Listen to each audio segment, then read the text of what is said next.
अब बात करेंगे बैच वाइज भर्ती एजुकेशन की और जो हाई कोर्ट सोमवार से शुरू हो रहा है। देखिए हाई कोर्ट सोमवार से जो ये विंटर वेकेशंस थी उसके बाद शुरू हो रहा है। बहुत सारे मामले जो नॉर्मल रूटीन में अब सुनवाई में आ जाएंगे। बैच वाइज भर्ती का मामला भी हाई कोर्ट के खुलने के साथ कनेक्टेड है। वजह यह है कि टीजीटी के अलावा जेबीटी और शास्त्री के लिए कोर्ट ने एक शर्त लगा रखी है कि without the leave of Himachal high court जो पोस्टिंग है वो नहीं होगी। इसीलिए अब पहले जो शिक्षा मंत्री ने एडवोकेट जनरल के साथ बैठक कर ली थी, सिविल मिसलेनियस पिटीशन इसमें डाली जा रही है और जैसे ही कोर्ट खुलेगा ये पिटीशन डालने के आदेश दिए गए हैं ताकि जो परमिशन है वो मिल जाए इन जो भर्तियों को बैच वाइज भर्तियों को लेकर नियुक्तियां देने की। और इसमें सबसे बड़ी बात यह है कि लोकसभा चुनाव का कोड ऑफ कंडक्ट लगने का जल्दी खतरा है और इसमें लोग छूट ना जाएं, क्योंकि अगर कोर्ट में ये हो गया तो फिर मई जून तक बात चली जाएगी और वो बात बहुत लंबी हो जाएगी। इसके साथ साथ एक ऑप्शन ये भी देखा जा रहा है, वैसे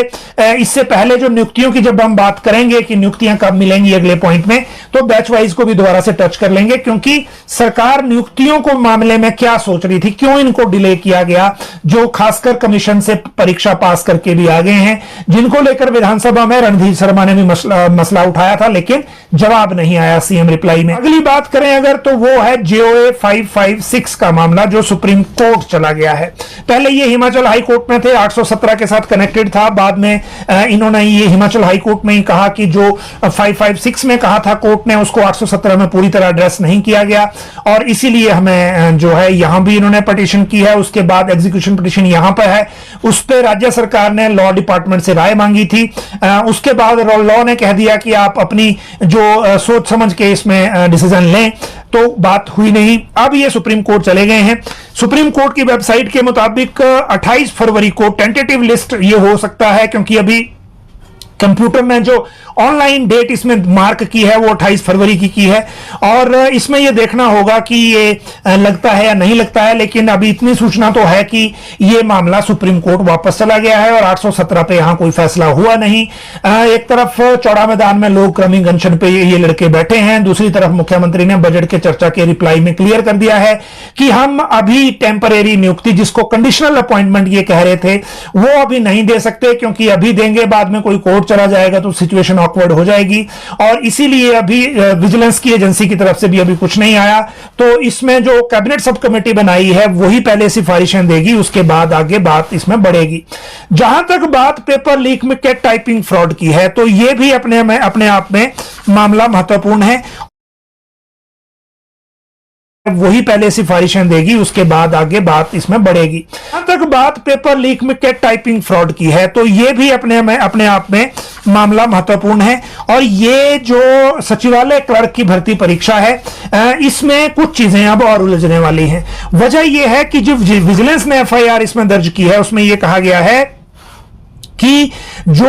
पोस्ट कोड 962 सचिवालय क्लर्क में पेपर लीक में ABCD जो सीरीज थी वो मसला अलग था। इसमें एक सोन सिंह है, शायद ये वही है जो ढाबा वहां चलाता था, उसके फोन से A सीरीज का पेपर मिला है और उसके बाद इसकी जब मैचिंग की गई और उसके बाद जब और आगे जानकारी इसमें हुई तो उसमें एक चीज की ये पता चली है कि एक समय में, क्योंकि ये टाइपिंग टेस्ट हुए थे 1 नवंबर 2022 से लेकर 3 नवंबर 2022 पोस्ट कोड 962 के,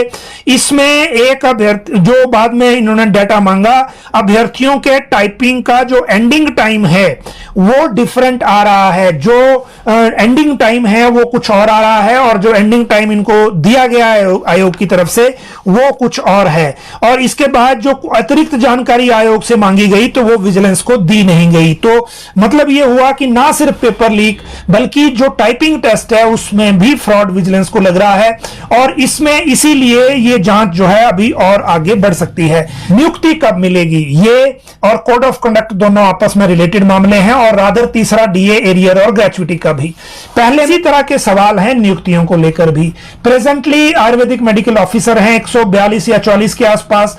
फिर हैं इलेक्ट्रीशियन हैं बिजली बोर्ड के, और फिर आयुर्वेदिक फार्मासिस्ट हैं और उसके वेटनरी फार्मासिस्ट हैं, आयुर्वेदिक तो नहीं वेटनरी फार्मासिस्ट हैं जिनकी डॉक्यूमेंटेशन भी हो चुकी है, और उसके साथ साथ है बैच वाइज नियुक्तियों के मामले। एक, क्योंकि इसकी अभी कोई रिटन ऑर्डर या कंफर्मेशन उस तरह की नहीं थी, लेकिन सरकार में एक पक्ष ये चल रहा था फाइनेंशियल स्थिति को देखते हुए कि नए वित्त वर्ष का जो सैलरी, नए वित्त वर्ष से इनकी सैलरी जाए और उसके बाद शुरू हो, तो मतलब 1 अप्रैल के से ये अपॉइंटमेंट इनकी शुरू हो जाए, तो उसके बाद इस फाइनेंशियल ईयर से ये बर्डन अगले में ट्रांसफर हो जाना था। लेकिन ये विंडो भी अभी नहीं है। उसकी वजह यह है कि कोर्ट बीच में आ जाएगा। अभी अगर अपॉइंटमेंट या पोस्टिंग दे देते हैं तो 1 अप्रैल तक इनको रोकना भी मुश्किल है। और इसीलिए अब जो एक विचार चल रहा है कि कोर्ट लगने से पहले पहले इनको अपॉइंटमेंट दे दी जाए, तो यह पॉसिबल है कि जो मार्च के पहले हफ्ते में ही जो भर्तियां, चाहे वो बैच वाइज की हों, चाहे कमीशन से आए लोगों की हों, इनको अगर नियुक्ति देनी है तो वो कब से दी जाएगी, किस तरह से दी जाएगी, उसको लेकर